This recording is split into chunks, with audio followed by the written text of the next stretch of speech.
Bangabandhu Asian central zone আন্তর্জাতিক ভলিবলের ফাইনালে উঠেছে বাংলাদেশ। সেমিফাইনালে শক্ত পরীক্ষা নিয়েছে কিরগিজস্তান। পিছিয়ে পড়েও শেষ পর্যন্ত ৩-২ সেটে ম্যাচ জিতে নেয় স্বাগতিকরা।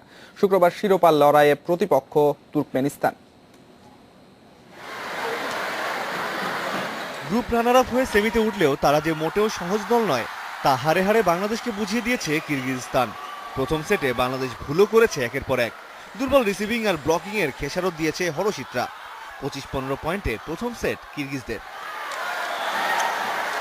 দ্বিতীয় সেটের শুরুতেও আধিপত্য সফরকারীদের। 11 পয়েন্টের পর ঘুরে দাঁড়ায় বাংলাদেশ।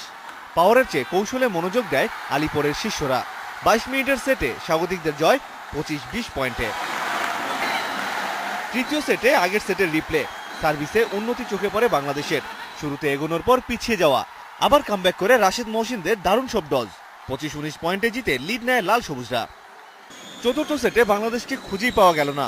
25-13 পয়েন্টে জিতে সমতা কিরগিজদের। টাই ব্রেকিং সেটটা মোটেও সহজ হলো না বাংলাদেশের জন্য। দম আটকানো সেটে শেষ পর্যন্ত নার্ভকে জয় করল বাংলাদেশ।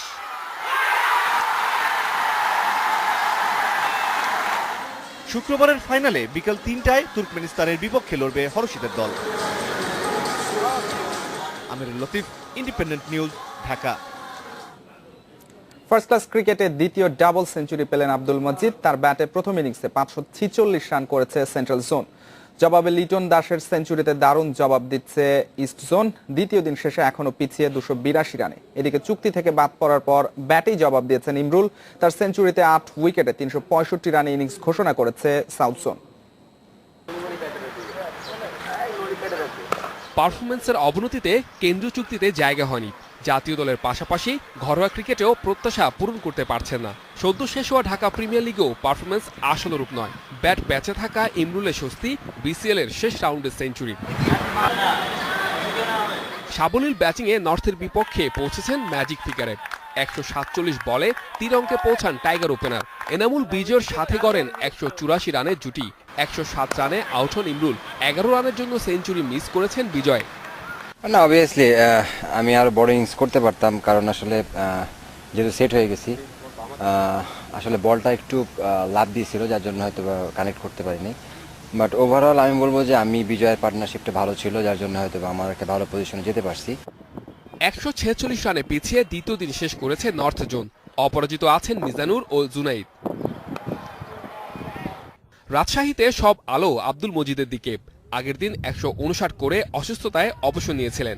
দ্বিতীয় দিন ফিরে সেঞ্চুরিকে ডাবলে রূপ দেন। 83 স্ট্রাইক রেটে ডাবল পেতে বল খরচ করেছেন 246টি।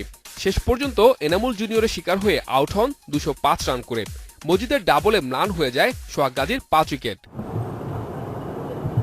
সেন্ট্রালের রান উৎসবে উজ্জ্বল ইস্টে লিটন দাস 90 বলে ঝোড়ো সেঞ্চুরি করেন। মেহেদি মারুফ ও মমিনুল হতাশ করলেও 50 পেয়েছেন Tasamul.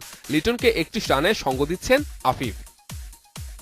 Saiful Majumdar, independent news. Champions লিগের দ্বিতীয় সেমিফাইনালে বায়ার্ন মিউনিকের বিপক্ষে খেলবে রেকর্ড 12 বারের চ্যাম্পিয়ন রিয়াল মাদ্রিদ। আলিয়ান্স অ্যারেনায় প্রথম লেগ শুরু বাংলাদেশ সময় রাত 1:45টায়। চ্যাম্পিয়ন্স লিগে দুর্বার জিদানের দল হ্যাট্রিক শিরোপা মিশনে বুন্দেসলিগা চ্যাম্পিয়নদের চ্যালেঞ্জটা খুব একটা কঠিন নয় লস ব্লাঙ্কোদের। অ্যাওয়ে ম্যাচে শক্তিশালী একাদশ নিয়ে মাঠে নামতে চান জিদান। রোনালদোর দারুণ ফর্মে থাকা রিয়ালের জন্য বাড়তি আত্মবিশ্বাস। এদিকে এই হাই ভোল্টেজ ম্যাচে ইনজুরিতে মাঠের বাইরে থাকতে পারেন বায়ার্নের মিডফিল্ডার ভিদাল আর আলাবা।